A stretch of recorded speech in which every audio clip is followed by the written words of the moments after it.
Nkolo. Nkolo Lubenani. All right. All praise to Suni Nanini on the feast of the Samba. All right. So as we know, this is a high Sabbath. Okay. So we are celebrating both the Sabbath and the feast of the Tabernacle. So greetings once again to all the brethren throughout the four winds of the earth. We say Nkolo Lubenani Abantu. Title of the lesson: The Siege of Jerusalem, from Babylon to Rome Invasion, part 2 on this Samba lesson. So without further ado, let the mighty men begin to sound. Without further ado, give me the book of Daniel chapter 9 verse. Let's recap 20 to 25. Remember, this is an historical lesson. We're just showing what happened before the current slave trade. Okay, what led to a people of today. You understand how we find ourselves in this state according to prophecy. Because prophecy is very key. Remember, the origin of things matter as far as the lifespan of a man. Once you don't understand the origin of things, you understand what I'm saying, there will be totally abolition, there will be totally confusion, you understand what I'm saying, in that society. There will be a state without law and order. That's the reason why we displace people, why we dislodge people. The reason why we dislodge people is because we don't understand the origin of things. You understand? There is no farmer that say, I want to become a farmer, that wants to eat from his farm, that doesn't understand the primitive root, the principles of farming. And also, you have to first go and learn the principles of farming before you even think of pruning. You understand? Before you think of pruning, when you prune, you weed or whatever, you throw the seed, you weed, and before you do it, you are waiting for, of course, you do what is required to do there, and then you wait for harvest. Then also, there's no way you will eat without understanding the principles of farming. No understand therefore and overstand therefore that each species or each item that you plant, you understand what I'm saying, has its own law. You don't plant one weed the same way you plant another weed. You understand? Some of these plants have different principles of planting. So also every race of a people, you understand what I'm saying, are different in their origin. You understand what I'm saying? So once you figure out, or the problem with Protestants, the problem with Protestants is that they stage themselves in the midpoint of history. You can't stage yourself in the midpoint of history and know who you are. We are following the narrative of those that wrote our story. Instead of us going down the barren reef, you start to dive more deeper, because when you go down the barren reef in the seabed, it's like someone going down the seabed to figure out what's beneath the ocean bed. At least you will see better if you start from the bed of the ocean down to the top of the sea top. Then also you see better than someone who just swim halfway, doesn't go downward. You understand? If you really knows what's happening down there, you understand what I'm saying? So for you to understand the root of things, just as plants root originates from the soil. Before it sprouts up, before you can say, oh, this is a mango tree, or this is a cocoyam root. Before you can identify, it starts from the what? From the ground. So roots of everything matters. And that's the purpose of this lesson. So the purpose of this lesson is to show the displacement of a people. How we find ourselves today in this estate. Why you see people running around, beating ground, telling devil to die, when devil cannot die. You can never kill the devil. Some people have said some people are devil to themselves. You understand? You are only the devil to yourself. And mind you, money is not riches. You understand what I'm saying? Definition of money, people confuse riches with, you understand what I'm saying? When you have life, that is riches. When you have debt, that is not riches. Most people have debt and they mistaken it for riches. Life is riches. You understand what I'm saying? And what gives you life? What does Scripture say about giving life? You understand what I'm saying? The law. The law. Yes. When you read Deuteronomy 2:47. Start from verse 46, let's get context. Okay. The book of Deuteronomy chapter 32 verse 46. Mm-hmm. And they say unto them, set your heart unto all the words which I testify among you this day. What did Most High say the men? And he said unto them, set your heart unto all the words which I testify among you this day. Set your heart unto all the words which I testify unto you this day. That day, from that time, because it's still going to happen. It's still happening now. Read. Which you shall command your children to observe. Which you shall command your children, your posterity after you to observe. To do all the words of this law. To do all the words of this law according to prophecy. Verse 47. For it is not a vain thing for you. For it is not a vain thing for you. Because it is your life.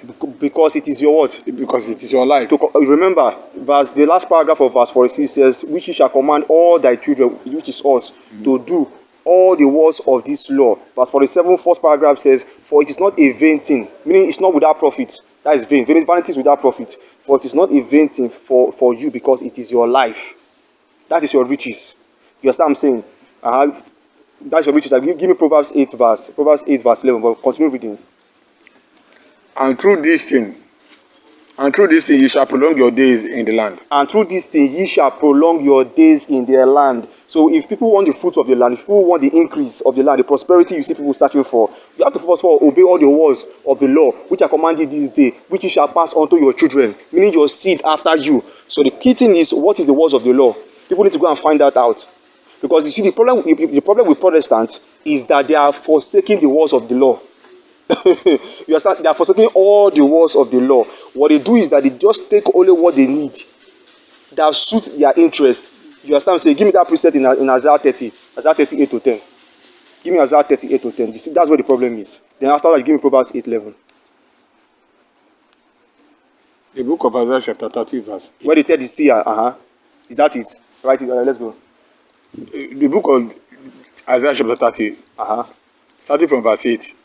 Now go, write it before them in a table, and note it in a book. Write it unto them in a table, and note it down in the book. Note it down, because I know these people, they are stiff-necked and rebellious people. As we are seeing this, they read. That it may be for the time to come, forever and ever. That it may be for what? For the time to come. That it may be for what? For the time to come. For how long? For the time to come, forever and ever. For what? Forever and ever. What is forever and ever? Endless, limit. Or forever and ever simply means end. It's just sometimes English is a problem for some people to read. It tells you forever and ever. When someone tells you something is forever and ever, that means there is no limit to days, to the commandment of that law. There's no limit to days, to that jubilee, to that law. But Christians will tell you, oh no, Christ have come to fulfill the law. I should not do that anymore. You understand what I'm saying? And that's why they're getting it wrong, because they don't understand prophecy. They don't understand the precepts. You understand what I'm saying? The tenets of what is fulfilled and what is not fulfilled. So what they do is that because of they love the fruit of the earth more than life, which is the law. You understand what I'm saying? Which we teach them, which will elevate their mind. You understand what I'm saying? On how to reap that fruit of the ground and keep it without transgressing. So therefore, they just select the one they want. You understand what I'm saying? And then they tell the seer, that thing you are saying is nonsense. Go away. They were doing it back then. It didn't just start today. The same thing they are doing now. They will just take only, they will say, no, Sabbath, Proverbs, Exodus 20 verse 8 to 12 is gone.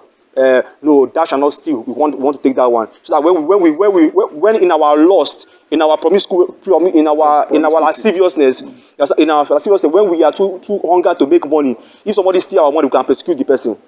But if the Sabbath one, we don't want to keep that one, because we don't want someone to persecute us. Now Sunday, because the Sunday is preaching prosperity. Now you see the problem. That's what Christians are doing, and what the same Christ they are calling. Watch what Christ says. That's why this same book will judge many people. So people are clapping out to this book, forgetting that the book will clap back at them. That is the irony of it. It's unfortunate, and it's already even clapping. It's not Israel or the Middle East. There's no devil doing you. People are the devil to themselves. Yes. Because they fail to study. They are studying the wrong things in the right time, in the wrong season. 2 Timothy 4 says, be instant in season, out of season. People are not instant and out of season. They are not fervent. There's no fervency when it comes to reading the law. They are following a blueprint that has already been marked and mapped by lustful preachers, so-called founding fathers, the Roman Empire, the Roman Catholics. The same principle of the Roman Empire, most people don't understand the principle of the Roman Catholic doctrine. The principle of the Roman Catholic doctrine is the doctrine of the son, of Amen Ra. They don't know that. If you tell them that, they will want to stone you. From the word Amen. If you don't understand, I keep saying that if you don't understand the origin of things, you'll be destroyed as a people. They will tell you, no, that was the time of the Roman Empire. This Roman now is that Roman there is different. Who told you it's different? The Roman then, the Roman now, is the same. You understand? The genealogy is reckoned after the fathers. Father always pass the lineage of their culture to their children. One way or the other, it's always passed down. You understand what I'm saying? Spirituality of wickedness did not start today. If you don't understand the origin of things, you will destroy. You will not know what is going on now, because people are too mixed up with wealth. That is the tradition. That is the word. That is the trend. The trend of what people are focusing today is wealth. If you want me to be honest with you, most of the things you are seeing here is not really spirituality. What people are really, the real core thing people are focused on is wealth. Make money, make money, make money, make money, make money, make money, make money. That is not riches. Even Bob Marley says, life is riches. When you have life, that is riches. And if you want life, keep the law. That's what he tells you there. In Deuteronomy 32, 46, 47. Life is riches. Once you understand the commandment, once you are consciously awakened, that is life. That is riches. Go and look at it. The real people that are very, very spiritual, they're not rich how the world define riches. Haven't you noticed that? They are not always rich how the world define riches. Do you know why? Because they know that this thing people call riches, this paper, this theory, this wasted currency that people call paper, is vanity. Life. Once you have life, that is riches, and that riches is righteousness. Nothing more than that. That's why you see people always repeat the same thing all over again. They repeat the same thing all over. They come into this world all over again, repeating the same thing. When they also are transcended into a higher state, I don't have to worry about all this nonsense going on. Now, let's go. Let's see what they tell the prophet. He didn't start today. We start back then. Let's see. Isaiah 30 verse 8. Now go, write it before them in a table, and note it in a book, that it may be for the time to come forever and ever. Verse 9. That this is a rebellious people. That this is a what? This is a rebellious people. What do you mean this is a what? This is a rebellious people. That this a rebellious... Is it me that say it? Is it you that say it? No. Who said it? Isaiah, prophet Isaiah. Who said it? Who told Isaiah? Our creator. That's the Most High, the creator of heavens and the earth, telling you, me, and everybody that exists under the heavens and the earth. Go and tell them. As I tell Ezekiel, don't look their face. Don't send them. I have made your head as an adamant harder than flint. Don't look at their face. They will sack their face just to displease you in Ezekiel 1. That's what the Most High says. Yes, he says so. He says so. Don't send them. Tell them with the words of my law, because they are stiff-necked. The moment you tell them prophecy, they get pissed off. Because they hate the law. In a society where there is no law, is there order? No. Or you read it. That's what's happening to people today. They don't want law. They want to do as they like. Do as they with the same concept of Illuminati. Read. Isaiah chapter 30 verse 9. That this is a rebellious people. Lying children. What scripture says? Lying children. Who is the father of lie? Who is the father of lie in John 8? In John 8 verse 44. That's Master. John 8 44 tells who is the master of lies, the father of lies. He said, my people love to lie. They hate truth. Read. Children that will not hear the law of the Most High. Children that will not do children that will not do what? Children that will not hear the law of the Most High. Please spell that law for me. L-A-W. Children that will not do what all the men. Children that will not hear the law of the Most High. Children that will not hear the law. The moment you begin to tell them the law is entering here and passing through to that place. Like the south wind that blew and goes straight to the north. That's how the law is passing through the ear and coming out here. It doesn't penetrate. Read. Verse 10. We say to the seers. We say to the seers. Another word for seers are prophets. See not. Who said to the seer, that thing you are saying is not true. That is see not. It's not talk about physical sin. It's talk about the things that the prophet know by mysteries. You understand, like Hosea 12:10 tells you, I have spoken by the prophets and use similitudes and multiply vision by the mystery of the prophet. So when the Most High speaks to the prophet, he used similitudes, meaning parables, dark saying, dark speeches, allegorical terms. You understand what I'm saying? Riddles. That's what I mean by tell to the seer, see not. Meaning that thing that you have heard or know by mystery is not true. Forget about it, see not. So they tell the seer, see not, forget it. And to the prophet. Prophecy not unto us right things. Prophecy unto us not right things, because they want you to prophesy the one that please them. Speak unto us smooth things. Speak unto us smooth things. That's what Christians like. They like the one that is sweet in the mouth. The one that is telling them, make money, make money. They like that. The one that is not sweet to the ear, they hate it. They will run away. Read. Prophecy not unto us right things. Speak unto us smooth things. Prophecy deceit. Prophecy unto us deceit. Another for deceit is lie. Same thing. That's it. That is it. Verse what? That's verse Isaiah chapter 30 verse 10. Verse 10. Prophecy unto us deceit. Tell the seer, see not. Give me that precept in the captivity of the Abantu after Nebuchadnezzar. Jeremiah 7:17, 18. I want Queen of Heaven. There's 44, Abi. I want 44, 18. Let's go. The book of Jeremiah chapter 44 verse 18 reads. But since we left off to burn incense to the Queen of Heaven. These are our own people. Since we left off to burn incense to the Queen of Heaven. And to pour out drink offerings. And to pour out drink offerings, libation. Unto her. As our people are doing today. To pour out drink offerings unto her. We have wanted all things. We have wanted all things. So when they were pouring drinks to Asteroth, to Astarte, to Semiramis, to the Madonna, to the goddess of heaven, to Mary, That's what they twist it as to Mary in scriptures. But it's actually Isis. Read. We have wanted all things. We have do what? We have wanted all things. We have wanted all things. Since we stop it, celebrating the feast of Easter or Ashtat. That is Easter. That's the goddess here. That's why you see anytime they celebrate Easter in the Western culture, what do? They promote the Eastern egg. If you think I'm lying that Easter is a pagan worshipping, go and look up Isis. Go and look up Isis. Go and look up Ashtat,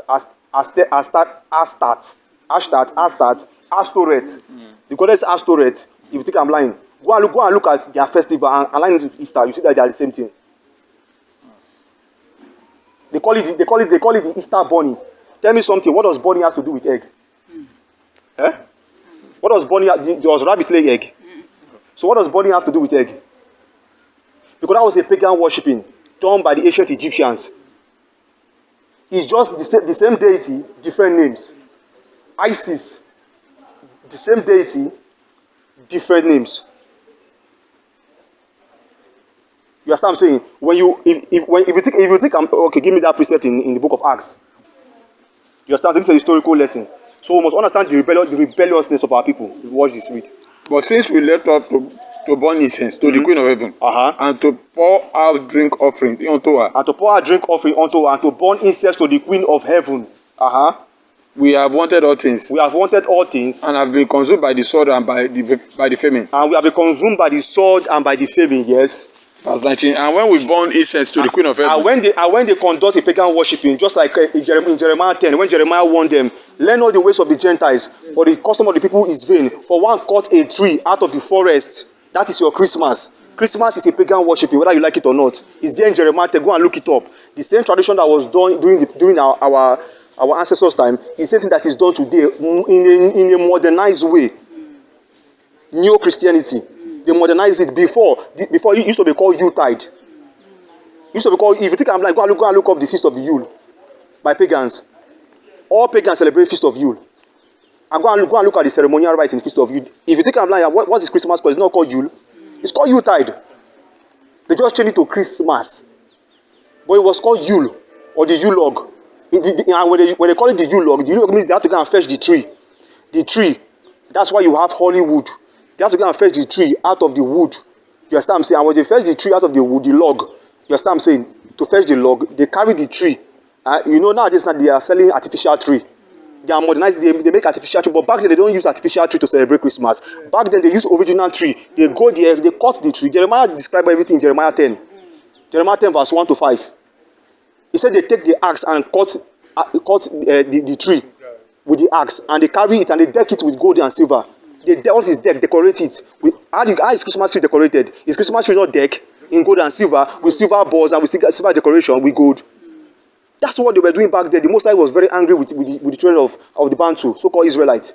In Jeremiah 10, he told Jeremiah, see what they are doing. Go and tell my people this thing you are doing. Don't learn the ways of the hidden. For the custom of the people is vain. And people are labeling that festival to Christ, to his syndicy.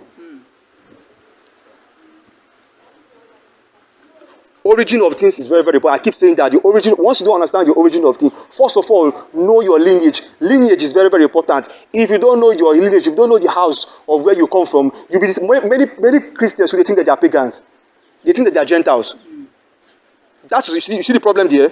They think that they are Gentiles. No, that they are not the Gentiles. That so-called Israelites in the scripture is they themselves. They are the Bantu or the so-called Israelites in that book. But they are mistaking it for a different race of people as the Caucasian or the so-called white men. That's the mistake. Because that's the history or the narrative given to them. And they swallowed it. Without proper vetting the scriptures. Without going deep down the primitive route. To vet who are we as a people. What's our lineage? How do we come here? You understand what I'm saying? Because you understand what I'm saying? Christians always think that they are Gentiles. And that's where the problem is. So they always look up to the Caucasian because they think that the Caucasians are the chosen ones. So anything the Caucasians say is final. Not knowing that it is the reverse. All these things was done during the slave era. That's the purpose of this lesson. You understand what I'm saying?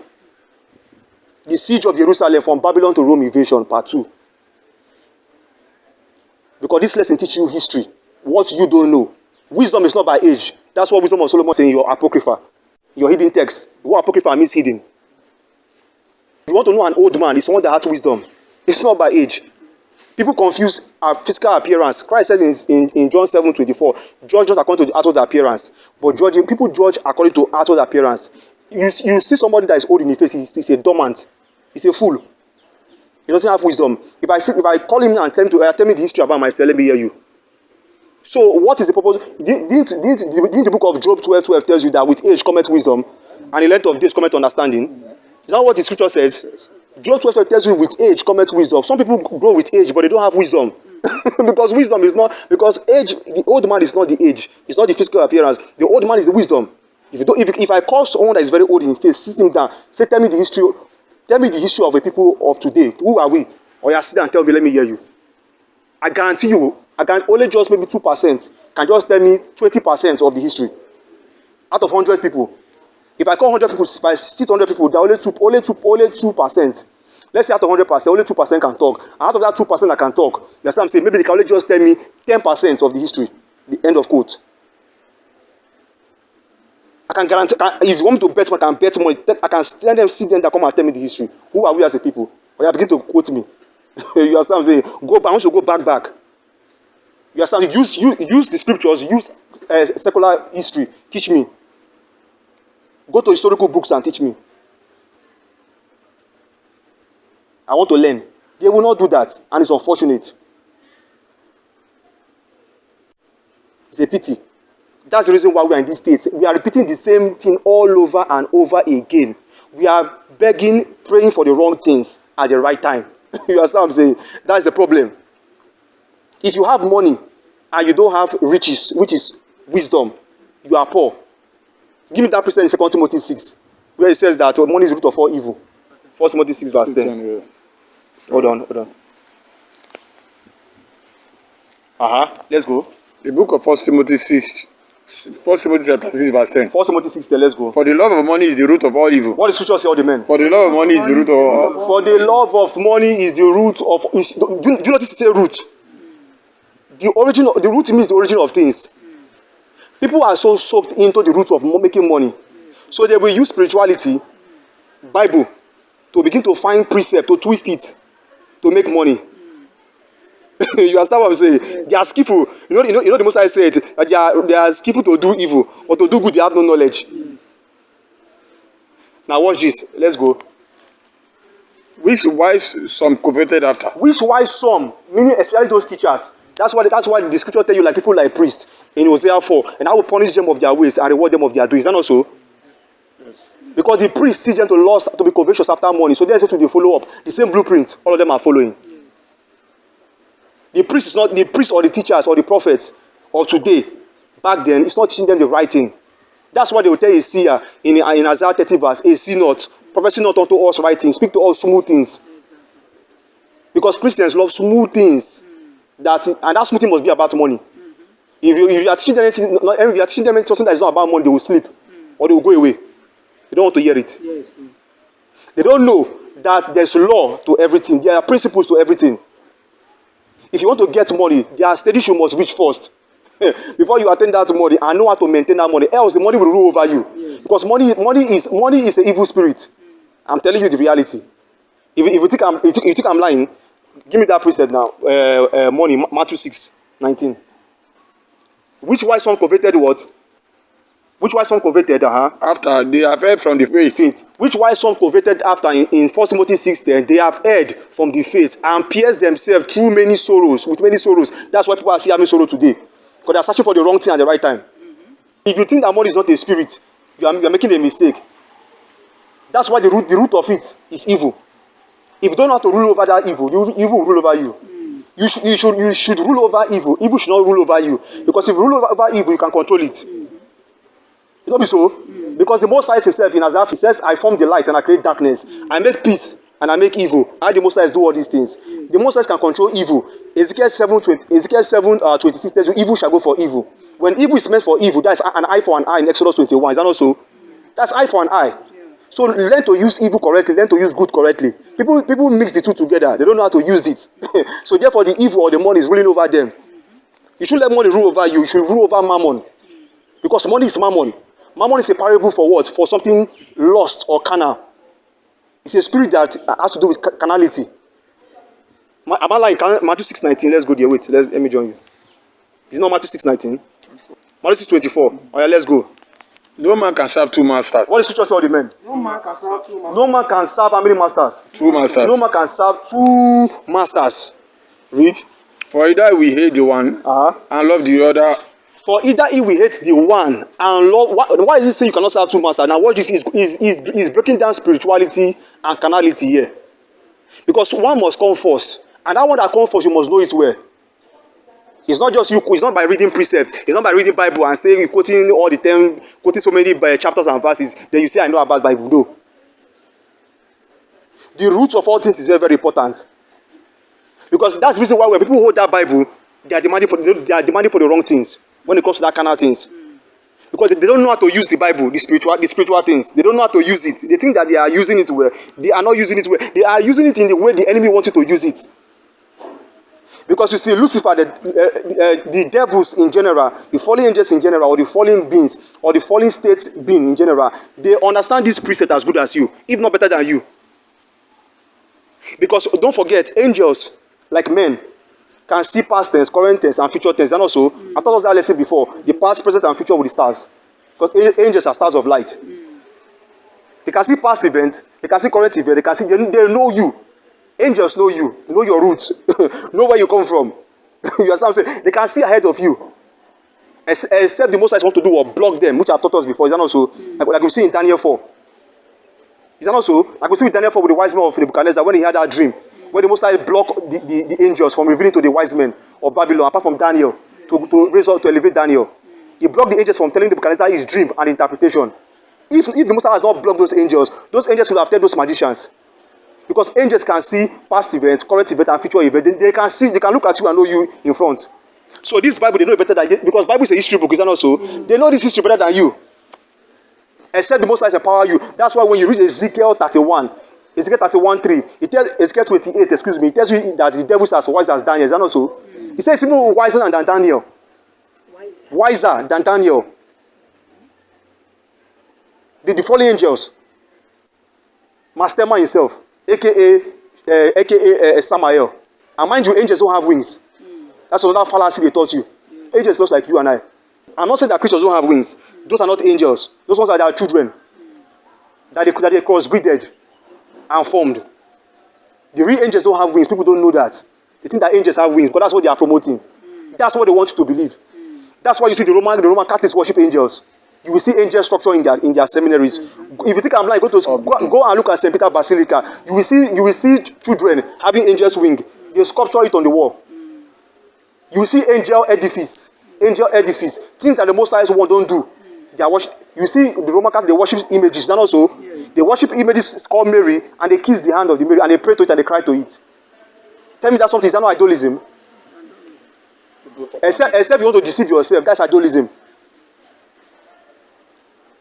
You are holding chaplets. You are praying to chaplets. What's wrong with your mind? People will carry a chaplet and cross, something that you are greater than. You understand what I'm saying? You are greater than, your mind is greater than any other thing. You see, the angels fear your mind.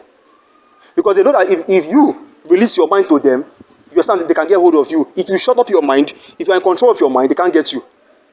They fear the mind. That's why you see one of the highest way they brought everyone to captivity is religion. Because they figure out that our weakness is spirituality. So they went to go and concord how they can bring forth a doctrine or plagiarize a doctrine to weaken your mind. Because once they weaken your mind, they get hold of the people. And that's where we find ourselves in this state today. I hope you are following. Yes. Let's read. No man can serve two masters. Let's go. No man can serve two masters, for either he will hate the one and love the other, or else. For either he will hate the one and love the other, or else. He will hold to the one and despise the other. He will hold on to the one and despise the other. You cannot serve the Most High and Mammon. You cannot serve the Most High and Mammon. It's not possible. People are doing the two at the same time. The real core thing why most people gathered as Christians in general, just I'm saying all over the world, it's not just in most cases, it's not because of what? It's not because of they want to serve the Most High. It's In most cases, because they want to get money, connection, marriage, one thing or the other. And that's why they're getting it wrong. If they do that, that is what the spirit of mammon. They are going the wrong direction. Because it tells you that in Matthew 6:33. Give me that, Matthew 6:33. Let's go up. Let's see what Christ said afterward. Matthew 6:33. No, start from verse 32. For after these things do the Gentiles seek. For after these things, this is verse 32, Matthew 6:32. For after these things do the Gentiles seek. Because Christians think that they are Gentiles, don't know that they are righteous people. For after those things do the Gentiles seek. They seek those things, mammon, first. Watch this. For your heavenly Father knoweth that you have need of all this. For your heavenly Father knoweth you have need of the things of this world, the riches of this world. He knows you have need of it. But there is law to everything. That's what the Most High was telling the children of the Bantu in Deuteronomy 2 verse 47. Keep all the words of this law and pass it onto your children. For this is your life. If you want to prolong your days. Understand the spiritual things first. Overstand the spiritual things first. Understand the spiritual things first. Then all those riches like mammon, you will rule over it. It will rule over you. You understand what I'm saying? The principles is very simple. Read. Matthew 6:32. For all these things do the Gentiles seek. For all these things do the Gentiles seek. For your heavenly Father knoweth that you have need of all these things. Are we following? 33. But seek ye first the kingdom of the Most High. But seek ye first the kingdom of the Most High. I'm not making this up. This is precept. This is how you teach history. And his righteousness. And his righteousness. And all these things shall be added unto you. And all these things that you desire, those kind of things you are looking for, shall be added unto you. Why is that? Watch this Proverbs 4:7. Wisdom is the principal thing. Because wisdom is the principal thing. Therefore get wisdom. Therefore get wisdom. And with all thy getting. And with all thy getting, when you get that wisdom, get understanding. Get the understanding. Because if you don't have it, you will not do what? Be able to rule over money. Money will rule over you. Proverbs 8 verse 11. Watch what it says next. Proverbs 8 verse 11. And this same mistake people are making. Watch what Jedediah taught in his book of Proverbs. Watch this. Proverbs 8:11. Let's go. About the same wisdom. For wisdom is better than rubies. What does scripture tell the men? For wisdom is better than rubies. For wisdom is better than what? Rubies. Rubies is another metaphor for what? For mammon. For riches. For carnal things. Wisdom is better than what? Rubies. Wisdom is the principal thing. For your heavenly Father know the things you have need of before you ask of him. But seek ye first the kingdom. And all these things are what? Verse 33. Shall be added unto what? Unto you. Those kind of things that you are desiring, that mammon in verse 24 of Matthew 6 will be added unto you. Because wisdom is the principal thing in Proverbs 4 verse 7. And in Proverbs 8 verse 11, it tells you that wisdom is better than what? Rubies. Same thing as money. Read. And all the things that may be desired are not to be compared to it. And all things that you desire in this life are not to be compared to wisdom. Which is that kingdom you are looking for. The displacement of a people. The siege of Jerusalem from Babylon to Rome invasion. Part 2 on this Samba lesson. Let's go to Daniel 9. Daniel 9, let's start from verse 24. The book of Daniel chapter 9 verse 24. 70 weeks are determined upon their people. 70 weeks or 70 years are determined upon their people to serve Nebuchadnezzar. According to Jeremiah 25 from verse 9 to 12. Okay, let's go. And upon their most righteous city, to finish the transgression, and to make an end of sins, and to make reconciliation for iniquity, and to bring in everlasting righteousness, and to seal up the vision and prophecy, and to anoint the most righteous. Okay? Know therefore I understand that from the going forth of the commandment to restore and to build Jerusalem unto the Messiah, the prince shall be 7 weeks. So before the revealing of the Messiah, which is in Syndici, or Christ as it's called, you understand what I'm saying? There will be the building of the temple. You understand? But understand therefore that the temple was builded, okay, during the time of Ezra. Ezra the high priest, Ezra the priest, you understand? Say Joshua the high priest, and who was the governor then? And Zerubbabel the governor. You understand? Say, but the wall was built during the time of Nehemiah. Okay, the wall was built during the time of Nehemiah. The wall of the city, because remember, the Most High bring down the wall in 2 Baruch 6 and 2 Baruch 8. You understand? Say, Most High bring down the wall. So the wall was later rebuilt. You understand? Say, during the time of Nehemiah, when Nehemiah became a governor, he was promoted from a cupbearer into a governor. And when he was promoted from a cupbearer in Nehemiah 1 downwards, from cupbearer 13, 14 thereabouts, we'll look it now, into a governor in Nehemiah 5. You understand what I'm saying? Then he has that privilege, that authority in that political seat. Now to do what? To now seek the king favor to commission the building of the wall. of the temple, because during the time of Ezra, the priest, and Ezra the prophet, you understand what I'm saying, the temple was built. Ezra and the captives that Nebuchadnezzar took to Babylon, some of those that came back, you understand what I'm saying, they built the foundation and the temple. So we'll look at those history. So that's what we're dealing with here. So before the revealing of the Messiah, the temple will be built. That's what it's saying here in Daniel chapter 9 verse 25. Read. Unto the Messiah. The priest shall be 7 weeks. The priest shall be 7 weeks. Mm-hmm. And 62 weeks. The street shall be built again. Mm-hmm. And the wall, even in troublous time. And the temple will be built. You understand what I'm saying? The temple will be built. When they say the streets shall be built again, and the wall, when it's talk about the streets shall be built again, meaning all the repairs, you understand what I'm saying, demolished by Nebuchadnezzar, which is also going to the temple. Everything shall be built, and the wall, even in troublous times. So remember I told you also last time, the troublous times or the great tribulation did not begin. When people are saying great tribulation, I wonder what they mean by great tribulation. Tribulation is tribulation. Troublous is troublous.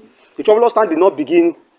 It's not coming afterward. The troublous times started during the time of Nebuchadnezzar, the fourth beast. That's the purpose of this lesson. Are we following? That's when the troublous time starts. Ever since Judah went into captivity, not even the so-called northern kingdom. When the southern kingdom, Judah, Benjamin, Levi, went into captivity under the hands of Nebuchadnezzar, you understand what I'm saying? That's when the troublous times began. You get what I'm saying? That's when that great tribulation began. That's why Peter said it in 1 Peter 4.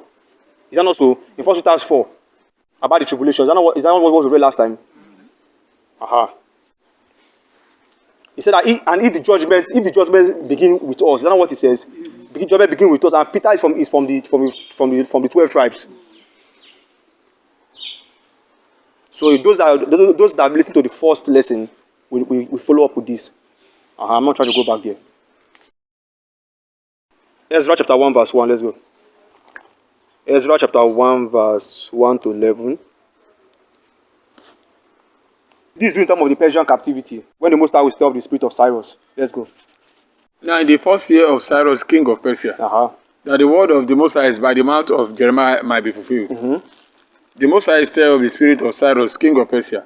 The Most High stir up the spirit of Cyrus, king of Persia. Remember, what's his name? Darius took over the kingdom, Abi, in Daniel 5 from Belshazzar, son of Nebuchadnezzar. So the kingdom of the Babylonian reign all over the world is past. This is the time of the second beast. You see, we are done with the first beast or the first empire or the first kingdom of the end. This is now the second kingdom of the end time, the Persian captivity. And this is when the temple was built and the wall was built. Let's go on. And afterward, it was still destroyed again and rebuilt again during the time of the Maccabeans. Even during the time of the Maccabeans, it was built partly. The temple was built partly. It wasn't until towards the time of Christ the temple was fully built.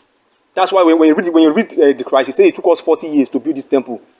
How can you not demolish it in one day, in 3 days? Something that took us 40 years to build. You know what he said? Yes. Not knowing that Christ was speaking in parables. So the temple was demolished over and over again, back and forth. Let's read. That he made a proclamation throughout all his kingdom, and put it also in writing, saying, thus says Cyrus, king of Persia, the Most High of heaven had given me all the kingdoms of the earth. The Most High has given me all the kingdoms of the earth. So this is the second beast ruling. And he has charged me to build him an house at Jerusalem, which is in Judah. And he has charged me to build him a house in Jerusalem, which is in Judah. Because at this moment in time, the Bantus are slaves. We are still slaves to this day. All of us are slaves to this day in our own land. And that's the reason why the truth must be taught to people. So that people can recalibrate their mind. That's what I'm saying, on how they view history. So that the history can be taught in our own way. Not according to the ways of the slave masters. Read. Verse 3. Who interpreted the scriptures for us in the way that it suits them. That will keep us enslaved. You understand what I'm saying? And tamed as a people. All that has to stop. Read. Isaiah 1:3. Who is there among you of all his people? His power be with him. And let him go up to Jerusalem, which is in Judah, and build the house of the Most High of the Abantu. He is the Most High, which is in Jerusalem. Verse 4. And whosoever remaineth in any place where he sojourneth, let the men of his place help him with silver, and with gold, and with goods, and with beasts, beside the freewill offering to the house of the Most High that is in Jerusalem. Verse 5. Then rose up the chief of the fathers of Judah and Benjamin, and the priests and the Levites, with all them whose spirit the Most High had raised, to go up to build the house of the Most High, which is in Jerusalem. To go up to build the house of the Most High, which is in Jerusalem. That is verse 5. 6. And all they that were about them stretching their hands with vessels of silver, with gold, with goods, and with beasts, and with precious things, beside all that was willingly offered. 7. Also Cyrus the king brought forth the vessels of the house of the Most High, which Nebuchadnezzar had brought forth out of Jerusalem, and I put them in the house of his gods. 8. Even those the Cyrus king of Persia bring forth by the hand of Mithridates the treasurer, and numbered them unto Sheshbazzar the prince of Judah. Verse 9. And this is the number of them: 30 chargers of gold, 1,000 chargers of silver, 29 knives, 10, 30 basins of gold, silver basins of a second sort, 410, and other vessels 1,000. 11. All the vessels of gold and of silver were 5,400. All this did Sheshbazzar bring up with them of the captivity that were brought up from Babylon unto Jerusalem. For the rebuilding of the temple. Okay. Exodus 2:1-2, 64-65. So let's look at the first numbers of those that returned from exile to build the temple. And all this took place during the troublous times. So when people are talking about the Great Tribulation, you understand I'm saying this is the Great Tribulation year when it all started. Read, beginning from Nebuchadnezzar. Read. Ezra chapter 2 verse 1. Now these are the children of the province that went up out of the captivity. Now these are the children of the province or state that went up out of captivity. Of those which had been carried away, whom Nebuchadnezzar the king of Babylon had carried away unto Babylon. That's when the Great Tribulation started. So now they are returning back to the city. And came again unto Jerusalem and Judah. Everyone unto his city. Everyone unto his city, according to his father's lot, to begin to rebuild the city. Which is that wall Daniel talk about. We talk about the wall, the street, and the temple. But the wall was not built then. Yeah, they couldn't do it. So what they were doing at this time, repairing the streets, part of the streets, and building the temple. That's what they were doing here. Ezra 2, chapter 2, verse 2. Which came unto Zerubbabel, Joshua, Nehemiah, Seraiah, Reliah, Mordecai. Which came with Zerubbabel. Zerubbabel the governor, Joshua the high priest, and Nehemiah, Seraiah, Reliah, Mordecai, Bishan, Mispah, Bigvai, Rehum, Bana. The number of the men of the people of Abantu. The number of the men of the people of the Bantu. Verse 64. So these were the main leaders that led all the captives into the city. 64. The whole congregation together was 40 and 2,000. The whole congregation were 40 and 2,000. 303 score. 360. 65. Beside their servants and their maids, of whom there were 7,337. Beside their servants, this one is beside their servants, and their maids. And their maids, of whom what? We are 7,337. And there we are, see that? And there were among them 200 singing men and singing women. And there were among them 200 singing men and singing women. So let's look at the commissioning of the altar and the foundation of the temple. Ezra 3 verse 1-2. The book of Ezra chapter 3 verse 1. And when this 7th month was come, and the children of Jacob were in the cities, the people gathered themselves together as one man to Jerusalem. Verse 2. Then stood up Joshua the son of Josadak, and his brethren the priests, and Zerubbabel the son of Shealtiel, and his brethren, and builded the altar of the Most High of Abantu. And builded the altar of the Most High of the Abantu, to offer burnt offerings thereon, as it is written in the law of Moses, the man of the Most High. So here they started building the altar. to offer burnt offering. So they want to just offer offering before they start the, as it is written in the law of Moses. Okay, 8 to 10. Now in the second year of their coming unto the house of the Most High. Now in the second year of their returning from captivity into the city of Jerusalem. So this is 2 years after they went back. Now the second year of their coming unto the house of the Most High at Jerusalem, in the second month. So they spent 2 years from captivity. They didn't do it immediately. So they used 2 years. You can see how lengthy it is. But they had to do clean up in the city, in the streets. Maybe those that died, you understand what I'm saying? To bury them, to bury the dead. So those things takes time. Then to clean up all the mess and begin to rebuild maybe certain places. In the second month began Zerubbabel the son of Shealtiel. The son of Shealtiel. And Joshua the son of Josadak. And the remnant of their brethren, the priests and the Levites. And all they that were come out of the captivity unto Jerusalem. And they appointed the Levites from 20 years old and upward to set forward the work of the house of the Most High. To set for the work of the house of the Most High, because they understand the pattern of how it's supposed to be built. Verse 9. Then stood Joshua with his sons and his brethren, Kadmiel and his sons, the sons of Judah, together to set forward the workmen in the house of the Most High. To set for the workmen, those that will begin to work things in the house of the Most High. Is to start commissioning maybe some of the instruments, and that's, you understand what I'm saying? Preparation of all the materials they will use. That's what they were doing. The sons of Enadad, with their sons and their brethren, the Levites. Verse 10. And when the builders laid the foundation of the temple of the Most High. And when the builders laid the foundation, see, the foundation was built now. The foundation to start rearing up the house.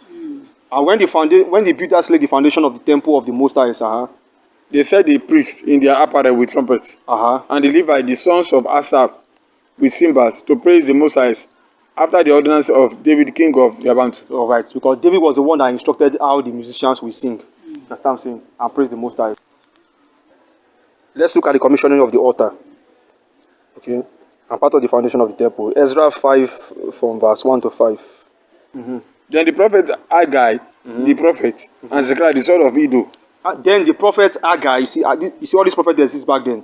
Then the prophet Haggai and the prophet Zechariah, the son of Iddo, prophesy unto the Abantu that were in Judah and Jerusalem in the name of the Most High of the Abantu. That's those that the return of the captivity, the return of the captives, those that returned back. In the name of the Most High of the Abantu, even unto them. Verse 2. Then rose up Zerubbabel the son of Shealtiel and Joshua the son of Josadak, and began to build the house of the Most High, which is at Jerusalem. Okay. And with them were the prophets of the Most High helping them. Okay. Verse 3.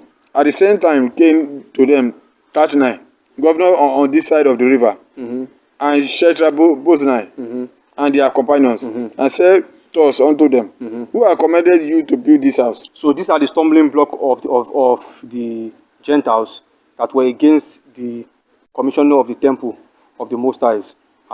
They want to prevent it from happening. So these are part of the troublous time our people face. Just like, for instance, when you are trying to commission it, you have all this omonile trying to prevent you from building something. So that's what these kind of people were coming to do, preventing them from building the farm. Who are commissioning you to use that place to start building something in your own land, though. Read.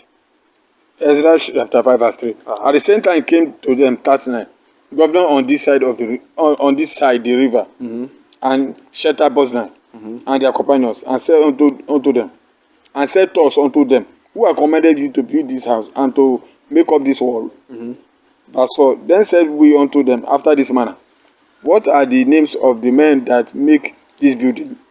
Verse 5. But the eyes of their power was upon the elders of the Abantu, that they could not cause them to cease, till the matter came to Darius, and then they returned answer by letter concerning this matter. Let's look at the finishing of the temple, the house of Sunini. Ezra 6:14 to 15. And the elders of the Abantu builded, and they prospered through the prophesying of Haggai the prophet. So against all odds, against all the stumbling block of those governors from this side of the rivers, to not to build the temple after the foundation has been laid, the Most High encouraged them through Haggai the prophet, as I'm saying, and Zechariah the prophet, that he encouraged them. Look, this thought says the Most High, I've already stirred up the spirit of Cyrus, and he has commanded some of the this amount of people to go back to the city. So therefore, build what the Most High has commanded you to do. Don't be weakened by the tribulation you are facing from those Gentiles. Finish what you were told to do. You understand what I'm saying? I've stirred up the spirit of the king. You understand, of the Gentiles. You understand what I'm saying? Do it and it will be completed. That's what the Most High, that's what we are reading here. So Ezra 6:14 again, let's go. And the elders of the the Abantu, builded, and they prospered through the prophesying. So they built, they prospered through the prophesying of Haggai the prophet and Zechariah the son of Iddo. And they builded. And they builded and finished it. And finished it. According to the commandment of the Most High, of the Abantu. According to the commandment of the Most High of the Bantu. And according to the commandment of Cyrus. According to the commandment of Cyrus. And Darius. And Darius. And Artaxerxes. And Artaxerxes, king of Persia. And this house was finished on the 3rd day of the month Adar. And the house was finished. You see that? So the house of the Most High was finished after the foundation was laid. You understand what I'm saying? On the 3rd day of the month Adar, which was in the 6th year of the reign of Darius the king. On the reign of Darius the king. So let's prove that, you know, the Most High truly spoke to Zechariah. You understand? Because this is the book of Ezra. This is what Ezra wrote. Because remember, Ezra is a scribe and is also a priest. So let's also prove that the Most High truly, this Zechariah you are seeing in the book of Ezra is actually the Zechariah the prophet himself. Let's go to the book of Zechariah and see that the Most High truly spoke to him, and he himself wrote it in his own treatise, in his own book of prophecy. Zechariah 4:8-9. The book of Zechariah chapter 4 verse 8. Moreover, the word of the Most High came unto me, saying, the hands of Zerubbabel have laid the foundation of this house. His hands shall also finish it. See that? The hands of Zerubbabel have laid the foundation of this house. His hands shall also finish it. You see that? And thou shalt know that the Most High of hosts. Because you must remember, Zerubbabel is the priest. They were among those leaders that you read back then that led the other thousands of people back into the city. Zerubbabel was among them. Joshua was among them. Remember, Zerubbabel is the governor. Zerubbabel is the governor at this time. Before Nehemiah became governor. So Zerubbabel the governor. During this time, yes, he was the governor. There was no king. There was governor. So at this time, Zerubbabel the governor, during his own reign, lived with other people, with other brethren to build the house. That's what I'm saying. But when Nehemiah became a governor, he was the one that built the wall, the defense wall of the city. Let's look at the reign of Nehemiah as governor for the commissioning of the wall, of the first wall. You understand? After it was destroyed by the angels of the Most High, the first wall. I say first wall because it was still destroyed again, and it was rebuilt during the time of the Maccabees. When we look at the book of Maccabees. So let's look at the rebuilding of the wall. Nehemiah chapter 1 verse 4. Nehemiah chapter 1 verse 1-4 and 11. So let's look at Nehemiah ascending from a cupbearer to becoming a governor. The book of Nehemiah chapter 1 verse 1. The words of Nehemiah, the son of Hakaliah, and it came to pass in the month Chislew, in the 20th year, as I was in Shushan, the palace, 2, that Anani, one of my brethren, came, he and the certain men of Judah, and I asked them concerning the Abantu that had escaped, which were left of the captivity, and concerning Jerusalem. Verse 3, and they said unto me, the remnant that are left of the captivity. So those that were left by Nebuchadnezzar of the captivity, there in the province, are in great affliction. Are in what? Are in great affliction and reproach. Are in what? Are in great affliction and reproach. They are in great affliction and what? And reproach. And shame. So when you are talking about the troublous time did not start. People are waiting. Christians are waiting for troublous time ahead. When the troublous time has already started during the time of the fourth beast, during the time of the first beast, which time of the Babylonians, going from the Babylonians to the Medes and Persia, which is what we are reading now. We are still going back to the Greek. Then from the Greek, which time of the Maccabees, then to the Roman Empire, which is when Christ came. Till this day, the Roman Empire is still ruling, and people are still waiting for troublous time to come. Because troublous time means great tribulation is another word for trouble. When the great affliction, great trouble that these people are experiencing here, this is where it begins. That's why you see Peter has to quote that the judgment begins with us in 1 Peter 4. And truly that judgment begins with us. Us means with Peter's time, Judah. because Peter was under Judah, Benjamin, Levi during crisis time. And that's when they were in captivity now. Peter were born in captivity. Christ was born in captivity under Augustus Caesar. If you think I'm lying, go and read Luke 2. Augustus Caesar taxed the whole world. That's why Joseph has to take Mary to Bethlehem in the lineage of his father Judah to go and pay tax. To who? Pay tax to a Gentile king ruling over our land. They have tetrarchs for governor, ruling the tetrarch of our own. Even the Romans put their own governor in our own land. In Nebuchadnezzar's time, in the Persian time, they still use us as governor of the land. But when it comes to the Roman Catholic or the Roman Empire time, they put their own people as governor in the land. So Christ was born in... Which is Herod? Which is we have Herod, we have... if you check Luke 2, Luke 3, you see them there. Luke 2, 1 to 2, Luke 3 there, but you see the governors that were ruling. You understand what I'm saying? So Christ was born in captivity. Peter was born in captivity. That's why Peter says that the judgment, if the judgment begin with us means Judah, Benjamin, Levi.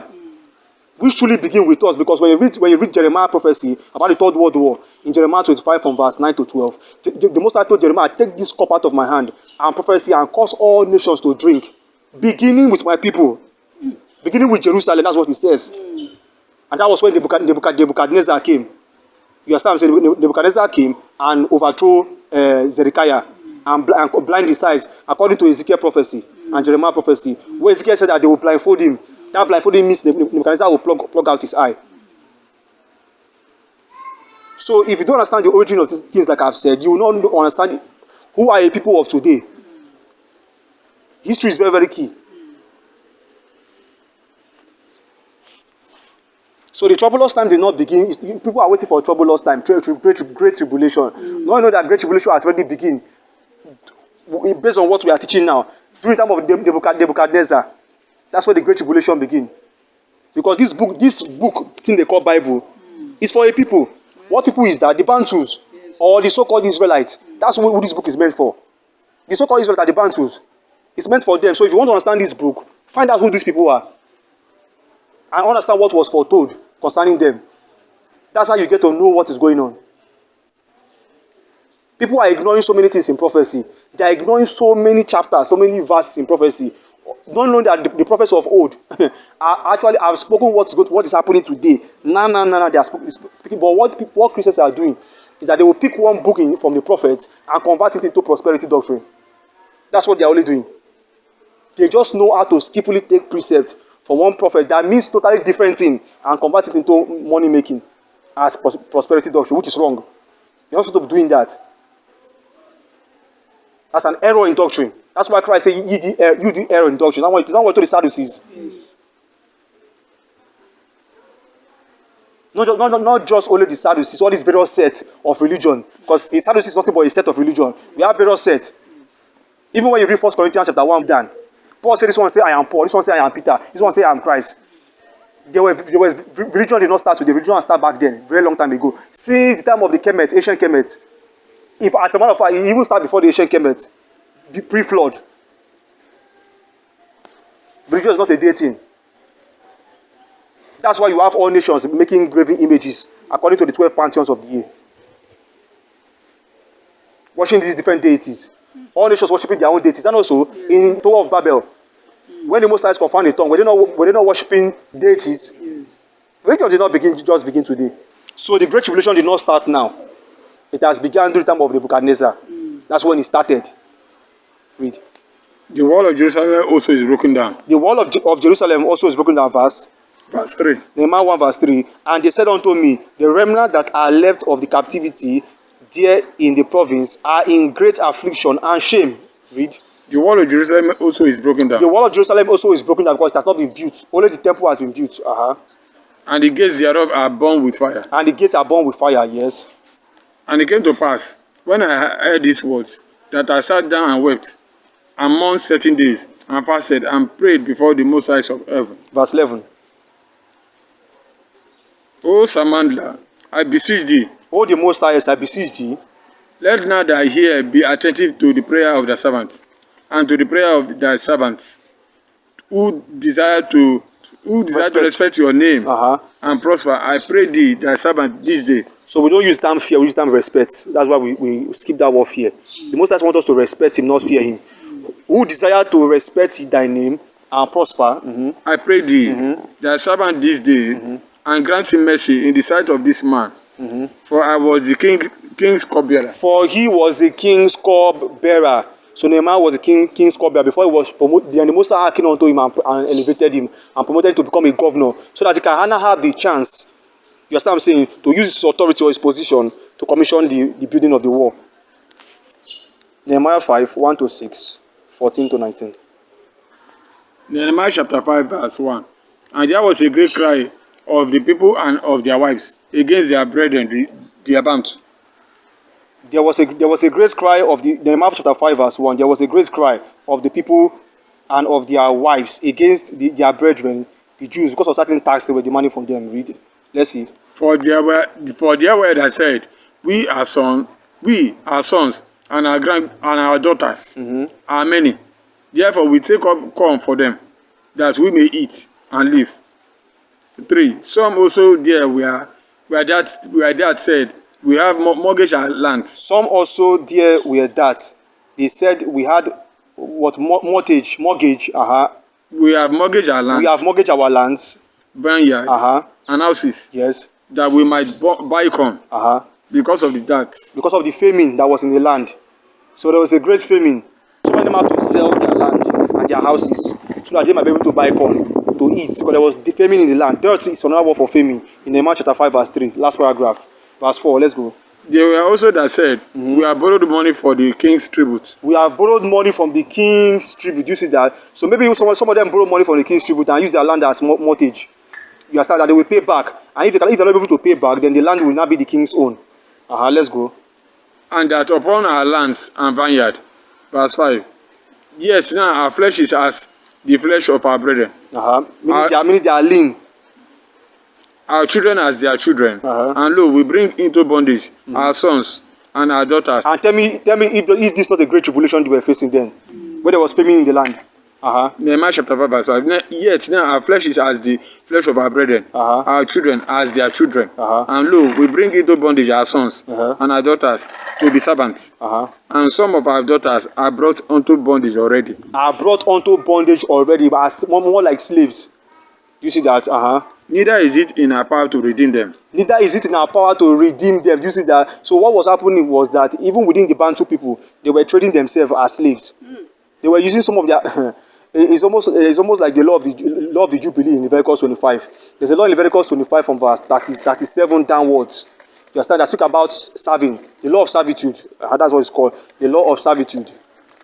That's what was going on here. But the way they were treating the law of servitude here, they were doing it as they were doing it to a Gentile. Meanwhile, you're not supposed to tell your brother to serve you in this manner. Your brother is supposed to serve you in a different manner, and then you settle them. Because the law of servitude tells you that your brother will serve you for 6 years, and the seventh year is the year of release, which is in Deuteronomy 15, which is the year of release. You let them go, and you give them plenty of goods, and then you release them. So when you have to link Leviticus 25 from 30-something verse and link it with Deuteronomy 15, the year of release, to understand the law of servitude, how your brother can serve you and how a Gentile person can serve you is there.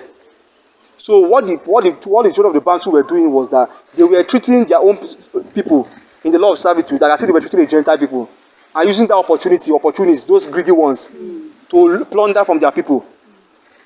So that eventually, knowing that their people will not be able to pay back, they will now reap their land, reap their vineyards, reap their farms or their land. You understand? Because when the land produce farm products, that's why there was great cry in the land that Nehemiah was hearing. Because our own people were betraying or plundering our own people. Okay, verse 5. Yes, now our flesh is as the flesh of our brethren, our children as their children. And lo, we bring into bondage our sons and our daughters to be servants. And some of our daughters, we bring in our own sons and our own daughters to be servants, to be out as servants, because they don't have any money anymore. They don't have anything to give as mortgage or as mortgage, as is written here, mortgage, to lend, either as a means of barter or as a means of trading or as a means of collateral, to buy an item because of the dirt or famine in the land. Another word for dirt is famine. Do you see that? So now they have to use their own children to go and serve in order to eat because of the famine in the land. Tell me if this is not great tribulation. And Christians are still waiting for great tribulation. Meanwhile, he has already started the time of the Nebuchadnezzar. And here we are even looking at the second beast of the end, the Medes and Persian captivity. Our Medes and Persian captivity as slaves. We are done with one. We are in the second phase. Read. And some of our daughters are brought unto bondage already. Neither is it in our power to redeem them. Neither is it in our power to redeem them. Do you see that? Because that's the law of servitude. That's the law of the Jubilee. Now they cannot redeem them. Now they are held back. Like I told you, if you want to understand, go and read Leviticus 25. From that something verse, you will see all these things they are saying there. And Deuteronomy 15. Okay, you'll catch some of it there. Let's go. For other men have our lands and vineyards. For other men have had our land and our vineyard. They couldn't redeem them when they give them a surety. Read on. And I was very angry when I heard their cry and these words. So Nehemiah was very angry when he had all these things. Remember, he was the king's cupbearer. For the Most High is elevated to become a governor in order to rebuild the wall of the temple. And mind you, all these events that were taking place happened in sub-Saharan Africa. Don't be thinking Abantu or Middle East. No such thing called Middle East. Even though they are telling you that the tectonic plates, they are telling you the tectonic plate shows that the land of Israel is now in Northeast Africa. That's what they're now saying now. You see, they change the narrative from Middle East now to Northeast. Do you see how they are shifting? Because they feel that people are waking up. So they now shift from Middle East now to Northeast Africa. So now the land of Israel is no longer Middle East. So now, according to the tectonic plate, if you think I'm like that, look it up. Go and look up the tectonic plate that maps the land of Israel. So-called fake land of Israel. It's still fake, but just to let you know what is going on. How these people are feeding people with lies, and everyone is swallowed. That's why it's good to do research, because we already know that place they call Middle East was not even. It's not number one. It's not the land. Yeah. Number two, that's not the location. Exactly. So we are even far from that. We are even far above their knowledge. So it's not marvel to me. Now they are shifting it. Now it's no longer Middle East. It's now Northeast Africa. Do you see that? So they are telling you that land of Israel today, that Tel Aviv as capital, is no longer located in Middle East. Because you see what they are trying to do is that they are trying to shift the Bible from Africa. They are trying to shift the Bible from black people. So that people will not say, oh, so all these events took place in the land of a black man. So the righteous people were black people. So that's what they are doing, trying to shift it into a different location or into a different district or region. So, but when they see that people are now waking up, they're not trying to bring it closer a little bit. They now say that the land of Israel, according to the tectonic plates, that they just discover it, that now it's now Northeast Africa. It's not even in Northeast Africa. In sub-Saharan Africa, you put it to come back down more. They still need to come back down more to tell people where the real land is. Not even that one, because that land I tell you that land that I tell you that is the land of Israel belongs to the land of whoever, maybe the sons of Ishmael, where they went during Genesis 25 when Abraham sent them away from Isaac his son, yes. Because they went into the east country. They went into a far country. You understand? So they went into a distant country. That's where all the sons of Agai. You understand? Say Abraham's handmaid. That's where they went. Abraham pursued them away from the inheritance. So you understand what I'm saying? And they are black, mind you. The original Arabs are black. The original sons of Ishmaelite are black. They are not Caucasian like you are seeing all these Egyptian people, all these Palestinian, Caucasian with all this India kind of look. The real Arab people are just like you and I, because sometimes you could barely tell the difference. Let's read on. Nehemiah chapter 5 verse 7. Then I consulted with myself, and I rebuked the nobles and the rulers, and said unto them, you exact usury. You exact usury. Do you see that? The exact word usury. They are putting that word usury. They are collecting what they call it. They are collecting tax from their brethren. You are usury. What usury is tax. You are not supposed to collect, because when you read Kepha asked Christ that who do the kings of the earth take usury from or tax from? You know, when the servants of Herod came to meet Peter and said, don't your master pay usury or tax? Matthew 17 thereabout. That was during the transfiguration thereabout. So Christ told Peter that the kings of the earth Christ now told Peter, who do the kings of the earth take tax from? Is it from the children or from the other people? Peter said, I'm just paraphrasing. Peter said from the other people. Then he says that or the strangers. Then he says that the children of the kings are free.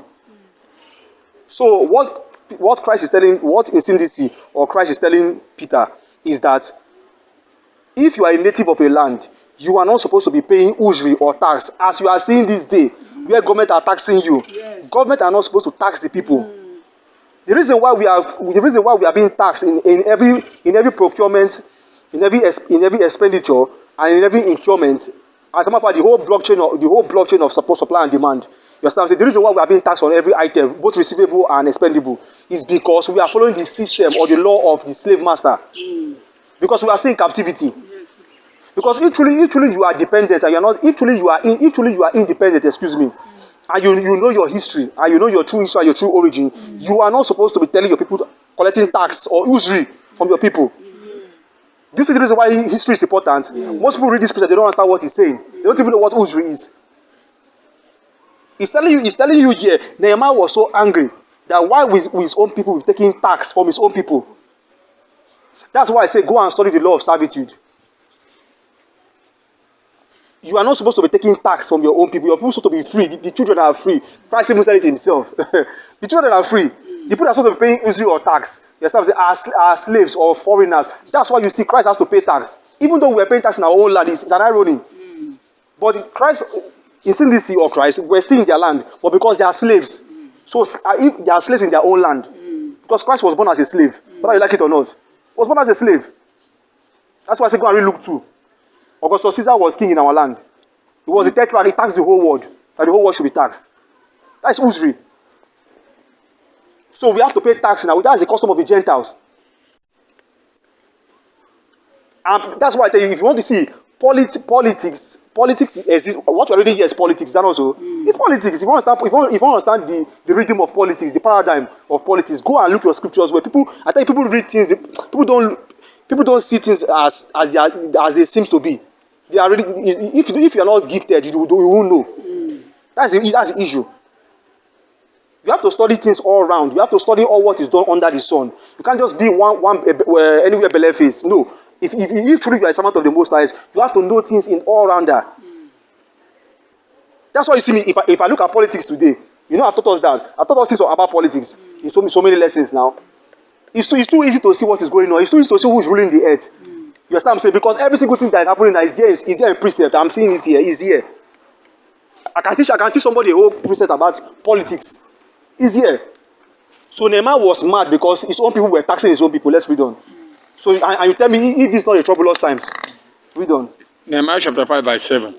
Then I consulted with myself, and I rebuked the nobles and the rulers, and said unto them, you exact usury, every one of his brother, and I set a great assembly against them.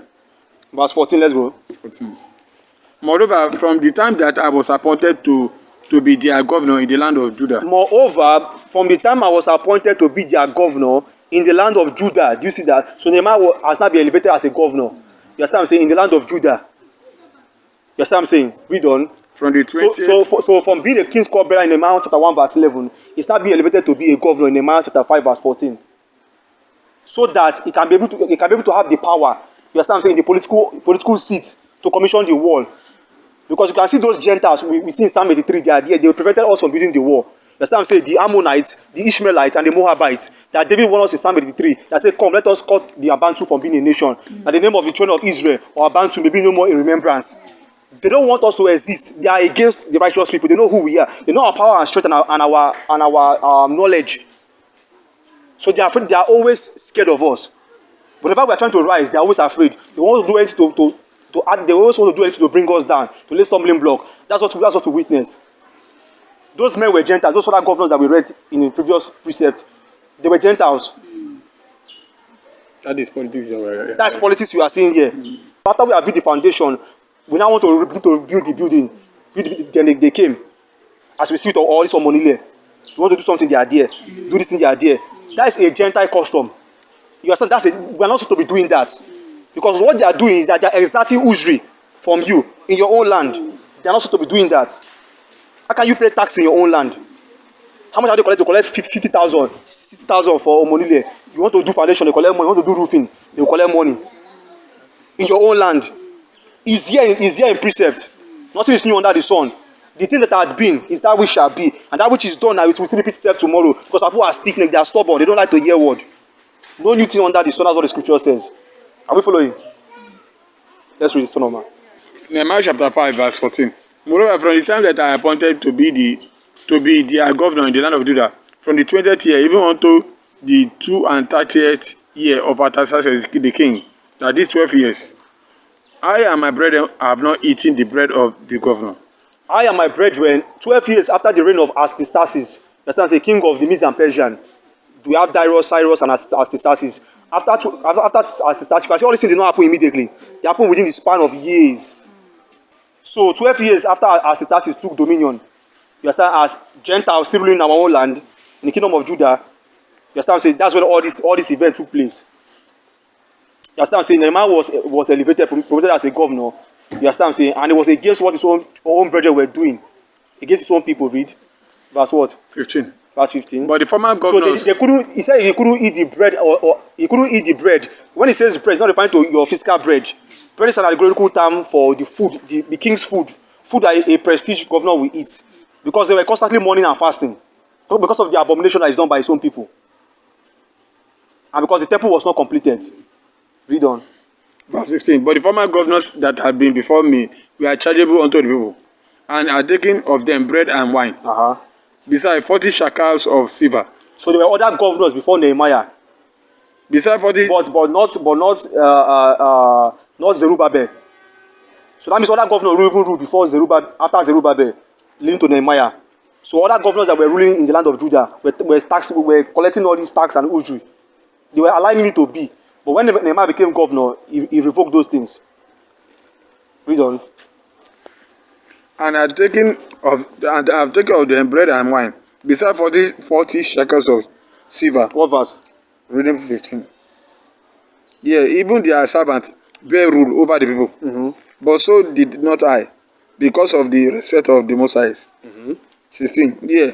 Also I continue in the work of this wall, neither bought we any land.